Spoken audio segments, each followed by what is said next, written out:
Esta é a familia que creamos hoxe, non? E que hibridamos dunha maneira totalmente aleatoria a hora de facer unha escolla. Agora acabo de facer outra escolla e decía, están as asociacións cos nomes que, por certo, aí pone Ana Verecia Artúa, pero a Asociación Río Platense non está representada por Ana Verecia Artúa, está representada por Nicolás, a quen agradezo moitísimo que tamén que este hoxe aquí, non? Entón, bueno, está Xavier, que acaba de... está aí, Taller da Ulloa, que nos deu unha lección toda a equipa de ese obradoiro que está aí nas terras da Ulloa, do que traballar a interseccionalidade. Eu xa son cansina cos proxectos que fan esas persoas, non? Está Cristina de Kogami, que tamén se acaba de... para que lles poñades cara, porque claro, tamén me parece tremendamente injusto, non? Porque moitas veces o resto parece que son proxectos VIP, os outros, os que tiveron moita ocasión de falar de que proxecto cultural había en cada unha das xornadas anteriores, e aquí tiveron a voz, pero tiveron a voz como temos a voz cando traballamos dende a horizontalidade, non? Pero todas elas representan o colectivo, todas elas representan a persoas que a súa vez traballan coas persoas, polas persoas, e bueno, entón temos tamén Aitana García Laje, que é da Federación Autismo Galicia, tamén a quen agradezo moitísimo que nos acompañes. Estás por aí, vale. Está Francisco Farnés, que é o delegado da ONCE de Lugo, está por aí, vale. E despois temos a Dilenis Trujillo e a Leida Naval, Adi e a Leida, que está por ali, que son de Sintraouco. Por si non coñecedes este colectivo, logo, porque hoxe falamos das conclusións desta mesa, pero creo que debería estar implementado en todo o territorio, non solamente. En Galicia temos que facer que estéis presentes en todos os territorios, porque estáis cuidándonos en todos os territorios e nosotras tenemos que cuidaros. Vale, e ese é o objetivo de que hoy estéis tamén aquí para daros voz, porque vosotras nos lleváis dando bastante máis que voz. Despois está Irene Jiménez Cortiñas, de Secretariado Gitano, que está por ali, bueno, que tamén é da miña familia, como digo, de estas persoas que levo aprendendo tanto durante tantos anos, Nico, que acabo de decir, e Leonardo Casado, que ven en representación do voluntariado de ACEN, podría vir en representación pero tamén desas figuras dos voluntarios, non? E desas figuras de persoas que veñen, se achegan ao noso territorio a través do acceso á cultura e que algún día deciden formar parte do noso territorio per se, non? Bueno, aquí hai moitísimas máis traballadoras culturais, bueno, o que acabades de escuitar. Ben, este era un pouco o sentido da mesa. Do que pasaba en cada mesa dependía do que quixerades vos que pasara. Eu esperaba que en ningún momento, o sea, as palabreiras ou palabreiros, ambas 4 persoas, son persoas as que para mí son importantes na miña vida e consideras o suficientemente responsables para asumir esta responsabilidade, non? Sobre todo porque pensad unha cousa, a interseccionalidade e o traballo das desigualdades fala de que, hoxe máis que nunca, entender que estamos dun lado a xente de ben e o resto, entendedes, non? Entón, a interseccionalidade que nos temos que xuntar xente que temos diversidades de múltiples desigualdades que nos atravesan múltiples, pero saber de que lado estamos e como temos que facer reivindicarnos e non perder ningún dos dereitos acadados. Veñen tempos de bulos, tempos de moitas, o estades vendo, estamos convivindo con elo, pero todo acadado, ningún minuto. Ben.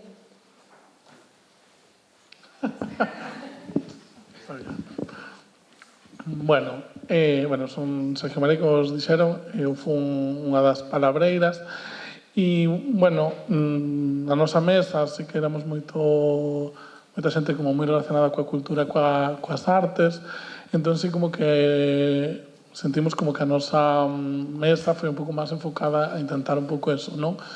Ver como nos estamos replanteando un pouco que é a cultura, que é a arte e hacia onde temos que camiñar, non?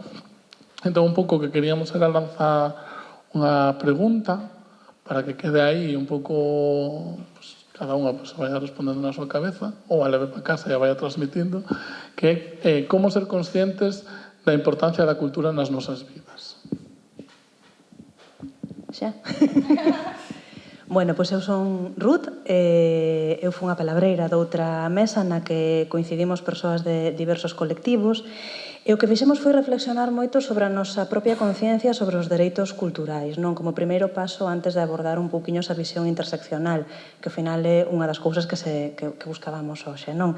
Entón, chegamos á conclusión de que no que respecta aos dereitos culturais fai falta conciencia política, porque ás veces a resposta dos políticos cando se lle reclama é facerche sentir que estás pedindo un privilexio cando é un dereito.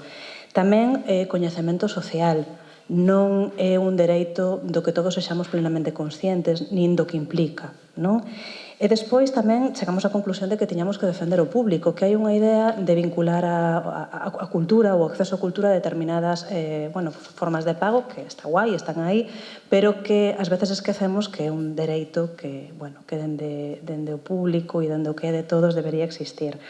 Entón, chegamos á conclusión de que son dereitos que nos fortalecen. De feito, hoxe hai xente que se vai como moito máis forte do que chegou a esta xornada, que xera comunidade, porque chegamos á conclusión de que só é dereito se é de todes, xuntes, que é incluinte e transformador, porque se coñecemos a quen temos enfrente, dificilmente imos apoiar algo que vai en contra desa persoa ou dese colectivo, que ten de pontes e que evita soidades non desexadas.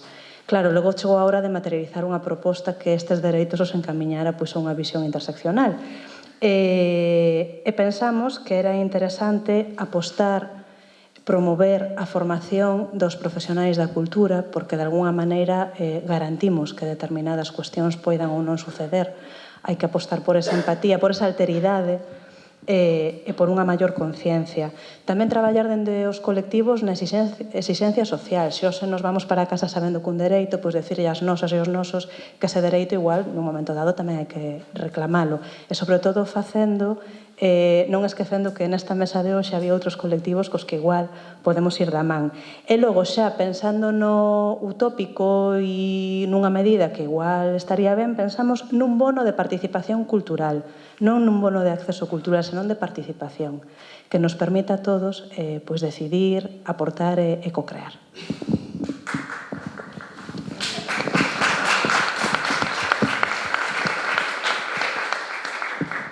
Pois nos na nosa mesa partimos da pregunta de como a interseccionalidade pode axudar a problematizar a cultura. É dicir, se entendemos que só é necesario superar certas barreiras arquitectónicas ou certas barreiras ou incorporar a mirada da interseccionalidade axuda a profundizar a experiencia cultural. E, en tanto, nos interesa que os proxectos culturais, ou de alguma maneira, que contribúa cal é o papel da cultura aí, non? Pois nós queremos que ten que facilitar que esa cultura, esos produtos culturais, esos proxectos culturais ou procesos culturais camiñen cara á vida independente na comunidade, é dicir, superar a idea de asistencialismo e como temos que camiñar hacia esa vida independente na comunidade. A veces o papel da cultura é relevante e non somos moitas veces conscientes en tanto xenera imaginarios e como esta cultura atravesada por esta interseccionalidade ten que revertir o imaginario da individualidade, porque somos seres colectivos, seres en común, que nos coidamos entre uns e outros, dai a idea tamén dos coidados promiscuos, que tamén saiu. Como superar esa cultura que problematiza, gracias á interseccionalidade, a imaxe da norma, que é o normativo, que é o estándar, que é o bello, que é o correcto, que é o capaz. Somos moitos máis diversas, capacidades diferentes, sexualidades diferentes, entonces dai a cultura ten que seguir camiñando hacia superar a imaxe do que é a norma, do que é o establecido, do que é o correcto, do que é o capaz. E dai que a necesidade tamén que para iso o incrementemos a corresponsabilidade cidadá de que seamos todos colaboremos neste camiñar cara a esta vida independente en comunidade. Dai a necesidade de facilitar máis lugares de encontro e deses lugares de encontro nos que facer procesos de escoita, nos que a cultura e a xente, as xentes con discapacidades, non só accedan á cultura, sino que tamén podan crear e podan ser partícipes na xeración dos seus propios relatos e de xerar tamén esos espacios de enunciación dos que saber que necesidades teñen e que ideas sobre a vida, non? Entonces, eso, que ao final, bueno, pues a cultura ten un papel moito máis referencial do que moitas veces nos parece, porque ten esa capacidade de alterar os imaginarios, non? Eu creo que hai un caballo de batalla no que nos debemos de operar.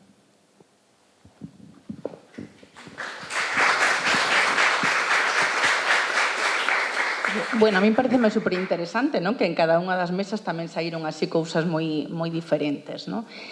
Bueno, eu quería empezar tamén dando as grazas, non? Ás persoas que participaron na miña mesa, non? Pola súa generosidade, igual que todas as resto das persoas, por suposto, non? E seguramente se me esquetarán cousas, non? Que o mellor si quedaron aí como máis anotadas na mesa, e tamén, por suposto, si queredes apuntar ou asustar, incorporar do que vou a comentar, non? Nos partíamos un pouco dentro deste marco dos dereitos culturais e da interseccionalidade, non? Cales considerábamos que eran un pouco como as mudanzas clave, non? Que tiñamos como que facer, e desde esta ollada tamén dende o individual e dende como cidadáns, pero tamén non desde os colectivos, non? Entón, en este sentido, bueno, unha das primeiras cousas que saían era incorporar esta visión interseccional xa desde a planificación, non? Que moitísimas veces isto non ocurre e o que vai pasando despois é que son como parches, non? Sobre o xa diseñado, non? En este sentido, tamén expresaban como moitas persoas, non? A través tamén de diferentes colectivos, isto de os días de, non? Por exemplo, isto, pois, o día da discapacidade, o día das persoas con discapacidade, o día do pobo xitano, non? Saía tamén, non? E que simplemente as administracións ás veces lémbranse, non? De eses colectivos en eses momentos puntuais, non? E que son accións moitas veces de maquillaxe, non? Tamén saía que moitas veces acostúmase a decir isto da doble ou triple discriminación, non? E tamén saía este concepto da discriminación interseccional, non? Que tamén pareceme interesante. Todo o que ten que ver tamén coa burocratización, non? Que isto todavía complexiza máis, non? Como toda esta visión interseccional, que saía tamén a parte de que existían moitas barreiras a nivel cultural, que en ese sentido era moi importante e saían como algunhas palabras como respeto, empatía, incorporar a multiculturalidade, a sensibilidade, humanizar os procesos, non? Como cuestións claves. En este sentido tamén que a cultura que debe ser como unha canle, unha vía para poder incorporar, ¿no? Para poder como sumar tanto dende o punto de vista individual como colectivo e tamén para tecer lazos co territorio, ¿no? Outra cuestión tamén clave que saía era parte da educación, que debería estar presente esta visión interseccional, non? Desde a propia educación, para efectivamente que desde a cidadanía, non? Teñamos xa esta visión. Tamén a parte da formación, tanto na educación como na formación, sí que se saía na mesa que é certo que se ten avanzado moito, pero que todavía queda, non? Camiño por recorrer. Que as institucións culturais deben convertirse en espazos seguros para poñer en común, espacios para poder compartir e que deben estar abertos, non? O territorio, os espazos e as persoas. Tamén esta parte de tender moitas veces a generalizar ou a homoxeneizar dentro dos diferentes colectivos, non? E que tamén aí está, obviamente, non? A heteroxeneidade, non? E coa diversidade que eso supón. E saía tamén como na parte xa como final esta parte da cultura normal ou da cultura normalizada, non? E entón poñemos aí como esa pregunta de que é realmente esa cultura normal ou normalizada e de quen a define, non? E Manuel comentaba esta frase que cito textualmente, que decía que a cultura normal é a que eu fago, non? Esa é para min a normalidade, non?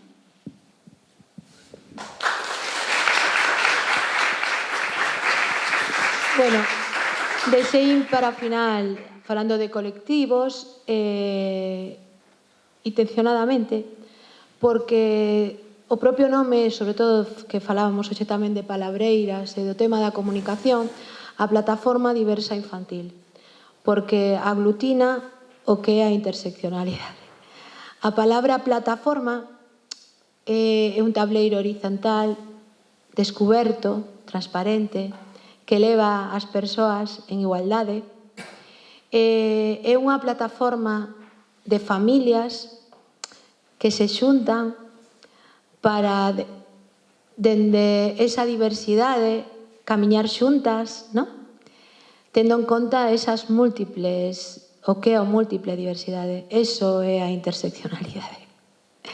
E aparte, decía que o deixei para o final porque é o principio. Porque é plataforma, é diversa e infantil. E que todas, todos e todes temos que dar, dende o momento, dende que nace, a todas as crianzas, é no primeiro que temos que empezar. Todos temos que cumprir os dereitos culturais, pero que moitas veces algo tan elemental como é atender a infancia diversa se está vulnerando dende fai anos. E as familias se sinten moi soas, moi soas.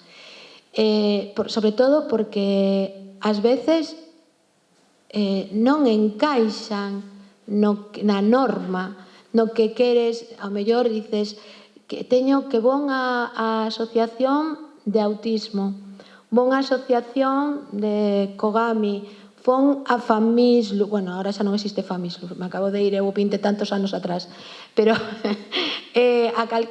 outros colectivos, pero ás veces dar paus de cego porque non sabes a onde chegar, non? Entón, sí que quería deixalo porque, primeiro, polo traballo que estades facendo, por darvos as gracias en nome do colectivo de Lugo, das persoas de Lugo, porque axudestes a visibilizar absolutamente todo. Acabades de nacer, como acabades de sacar un documental onde puxestes en valor toda a liña de traballo pola que estamos. Penso que tamén dentro do Consello da Cultura este tipo de ferramentas que se está facendo, bueno, que o deixei para o final precisamente para poñer o foco. Cada unha destes colectivos nesas mesas tivestedes oportunidade de, se non coñecedes estas plataformas, é bon que hoxe salíamos de aquí con ganas de indagar e de investigar en outros colectivos. O sea, non é isto de que chego e o cego mira pa o cego, ou a cega pa cega, a migranta determinada con pasta mira para Marbella e sin pasta mira... É dicir, que salíamos sobre todo con esa necesidade de empezar a mirar ese concepto de diversidade real, non? Bueno, douvos as gracias, vai a sacar haberá un informe que farán cada unha das palabreiras de hoxe, pero as palabras final do que pasa hoxe, aquí me acompañan os compañeiros desta sección, Sergio, Paula, Uxía, Roberto, que son desta sección... Perdón? Marián... Non, como xa non te don bastante a lata, xa non te nombro. Nosotros, dende está aí Marcelino, dende o Consello da Cultura Galega vamos a tratar de que esos informes non se queden en informes molestos que se arquivan para que non sirvan para nada. De feito, a idea é que en outono isto tamén trascenda xa ao ámbito galego e que se podan facer unhas xornadas de que maneira podemos contribuir cos nosos debates, co noso pensamento, con ter en conta a todas as persoas. Isto é o exemplo de escuitarnos do micro, pero isto trasladado como fórmula a outras ferramentas, pero eu, claro, xa vedes hoxe aquí e non vou a dedicar, ao final as políticas culturais pois tamén basanse en decisións de índole político e temos que facer cambio político e a primeira didáctica que hai que facer, a cidadanía ten moi claro que quere. pero a veces tamén, cando se vota, habrá que empezar a ter en conta que as políticas e os políticos moitas veces non o teñen. Entón, a última palabra de hoxe, Clara. Clara, ¿qué te gustaría contarlles?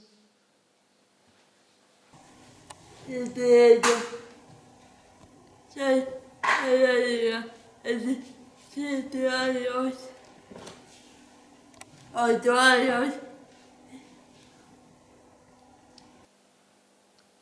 E que dentro de pouco, si queren saber o que é cultura, unha vez remate